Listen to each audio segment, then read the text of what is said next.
ሰላም ጤና ይስጥልን ክቡራን የዩቲዩብ ቤተሰቦች፣ የሰዓቱን አጫጭር መረጃዎች እየቀርብ ያለው እስከ ፍጻሜው አብራችሁን ቆዩ።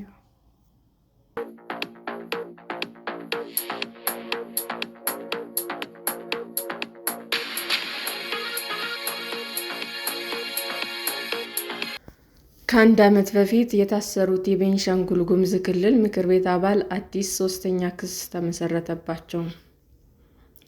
በቤንሻንጉል ጉሙዝ ክልል ሕገ መንግሥት ማሻሻያ ላይ አቤቱታ ካቀረቡ በኋላ የታሰሩት የክልሉ ምክር ቤት አባል አቶ ዮሐንስ ተሰማ አዲስ ሶስተኛ ክስ እንደተመሰረተባቸው የቤተሰብ አባላቸው ተናገሩ። ከዚህ ቀደም ከሽብርና ከሊዝ አዋጅ ጋር የተያያዙ ክሶች በቀረቡባቸው የምክር ቤት አባሉ ላይ የተመሰረተው አዲስ ክስ የሙስና ወንጀል አዋጁን መተላለፍ የሚል ነው። ላለፈው አንድ ዓመት ገደማ እስር ላይ ያሉት የክልሉ ምክር ቤት አባሉ አቶ ዮሐንስ በአሶሳ ዞን ከፍተኛ ፍርድ ቤት ለቀረበባቸው አዲስ ክስ የቀጠሮ መጥሪያ የደረሳቸው ትናንት ረቡዕ የካቲት 18 2018 ዓ.ም እንደሆነ አንድ የቤተሰብ አባል ለቢቢሲ ተናግረዋል። አቶ ዮሐንስ ባለፈው ዓመት የካቲት ወር ላይ ከታሰሩ በኋላ ከ5 ዓመታት በፊት ተቋርጦ በነበረ ከሊዝ አዋጅ ስሪት ውጭ የከተማ መሬት አስፋፍቶ በመያዝ ክስ 5 ዓመት ከ10 ወር ተፈርዶባቸዋል። ይግባኝ የቀረበለት የክልሉ ጠቅላይ ፍርድ ቤት የቀጣይ ውሳኔውን ወደ 4 ዓመት ዝቅ ያደረገው ሲሆን አሁንም ጉዳዩ በፌዴራል ሰበር ሰሚ ችሎት አቤቱታ ቀርቦበት ቀጠሮ ላይ ነው። ባለፈው ጥር ላይ ደግሞ ከሽብር ጋር በተያያዘ የተመሰረቱባቸውን ሌሎች 3 ክሶች ሲመለከት የነበረው የአሶሳ ዞን ከፍተኛ ፍርድ ቤት ነፃ እንዲሆኑ ወስኖላቸዋል። አቶ ዮሐንስ የቤንሻንጉል ጉሙዝ ክልል ምክር ቤት አባል በመሆኑ ያገኙትን ያለመከሰስ መብት እንዲነሳ የተደረገው ከእነዚህ ክሶች ጋር በተያያዘ ነበረ። ክሶቹ ሕዝብን ከሕዝብ ማጋጨት፣ ማህበራዊ ሚዲያ ላይ ከፍተኛ አመራሮችን መሳደብ እና ከውጭ አካላት ጋር ግንኙነት መፍጠር የሚሉ እንደ ድንበሩ ጉዳዩን የሚከታተሉት የቤተሰብ አባላቸው በወቅቱ ለቢቢሲ ተናግረው ነበረ።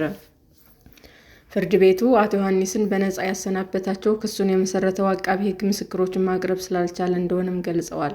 ረቡዕ ዕለት ለምክር ቤቱ አባል የደረሰው አዲስ ክስ ደግሞ አቶ ዮሐንስ የክልሉ የሥራ አመራር ተቋም ዋና ዳይሬክተር በነበሩበት ወቅት ተፈጽሟል የተባለ ነው። የምክር ቤቱ አባል ከጥቅምት 2014 ዓ.ም አንስቶ እስከታሰሩበት ጊዜ ድረስ ከ3 ዓመት በላይ ለሚሆን ጊዜ ተቋሙን መርተዋል። ቢቢሲ በተመለከተው የአቃቤ ሕግ የክስ መዝገብ ላይም አንደኛ ተከሳሽ ሆነው የቀረቡት አቶ ዮሐንስ ሲሆን የተቋሙ የፋይናንስ ዳይሬክተር የነበሩ ምትኬ ሮቢ ደግሞ ሁለተኛ ተከሳሽነት ተጠቅሰዋል። ከብልጽግና ፓርቲ ጋር የተዋሃደውን የቀድሞ ቦሮ ዲሞክራሲ ፓርቲ አመራር የነበሩት አቶ ዮሐንስ ለሚመሩት የፖለቲካ ፓርቲ ስራ ያለአግባብ ክፍያ እንዲፈጸም ማድረጋቸው የክስ መዝገቡ አስፍሯል። ለፓርቲው ስራ ወደ ሌላ ስፍራ በሚጓዙበት ወቅት ለወሎ አበልና አውሮፕላን ትራንስፖርት ወጪዎች በሚል ከመስሪያ ቤቱ ገንዘብ ተከፍሏቸዋል ሲል አቃቤ ሕግ ከሷል። መዝገቡ በእነዚህ ድርጊቶች በድምሩ ከ124 ሺህ ብር በላይ እንደተከፈላቸው ይገልጻል። በተጨማሪም የተቋሙ ሰራተኛ የሆኑ ሰራተኞቹ ጥናትና ምርምር ሲያቀርቡ የሚከፍላቸውን 2,000 ብር ቢሆንም አቶ ዮሐንስ ለራሳቸው 218,800 ብር ክፍያ እንዲፈጸምላቸው እንዳደረጉ አቃቤ ሕግ በመዝገቡ ጠቅሷል። ይህ ክፍያ ተፈጽሞ የተጠና ጥናትና የምርምር ውጤት በሌለበት በተዘጋጀ የመነሻ ሀሳብ ብቻ እንደሆነም ተጠቅሷል። በግለሰብ 3,000 ብር ሊከፈላቸው ይገባ ለነበረው የወጪ አጥኚዎች ደግሞ 230 ሺህ ብር እንዲከፈላቸው አቶ ዮሐንስ የውጭ ትዕዛዝ መፈረማቸውን ወይም ማዘዛቸውን መዝገቡ ያስረዳል። በጥናትና ምርምር ክፍያዎች በድምሩ 448,800 ብር ጉዳት መንግስት ላይ ማድረሳቸው ተገልጿል። ሁለተኛ ተከሳሽ አቶ ምትኬ የወንጀሉ አንደኛ ጉዳይ በአቶ ዮሐንስ ላይ የተዘረዘሩትን ክፍያዎች እንዲከፈሉ ማድረግ ነው። በተጨማሪም ሁለተኛው ተከሳሽ የተጠና ጥናት እና የምርምር ውጤት በሌለበት በተዘጋጀ የመነሻ ሀሳብ ብቻ ለራሳቸው 265 ሺህ ብር እንዲከፈላቸው ማድረጋቸው መዝገቡ ያሳያል። ሌሎች አጥኚዎች የተሰጠውንና ሌሎች ክፍያዎችን ጨምሮ በጥቅሉ በመንግስት ላይ ከ580 ሺህ ብር በላይ ጉዳት በማድረስ ተከሰዋል። ተከሳሾቹ በእነዚህ ድርጊታቸው በ2007 ዓ.ም በወጣው የሙስና ወንጀሎች አዋጅ እንደጣሱ አቃቤ ሕግ በመዝገቡ ገልጿል። የተከሰሱበት የዚህ አዋጅ አንዱ ድንጋጌ ከ20 እስከ 10 ዓመት በሚደርስ እስራት ያስቀጣል።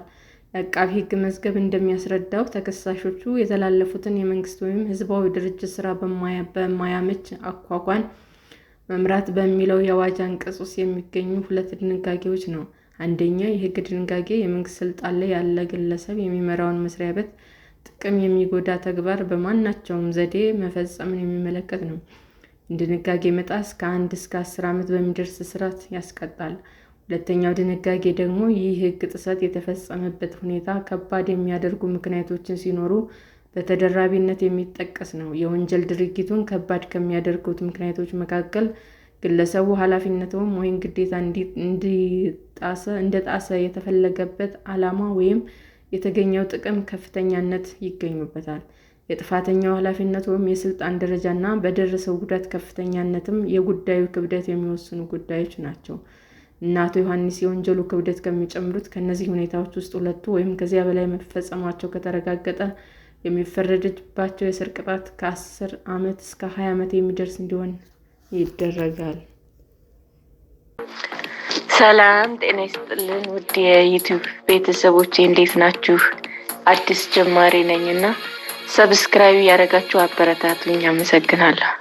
የዩቲዩብ አድማጮቻችን ለሰዓቱ ያቀረብኩላችሁ አጫጭር መረጃዎች ይህንን ይመስል ነበር። በሌላ መረጃ እስክንገናኝ ሼር፣ ላይክ፣ ሰብስክራይብ እንዲሁም ቢቀርብልን የምትሉት መረጃ ካለ ኮመንት እያደረጋችሁ ቸር ቆዩን።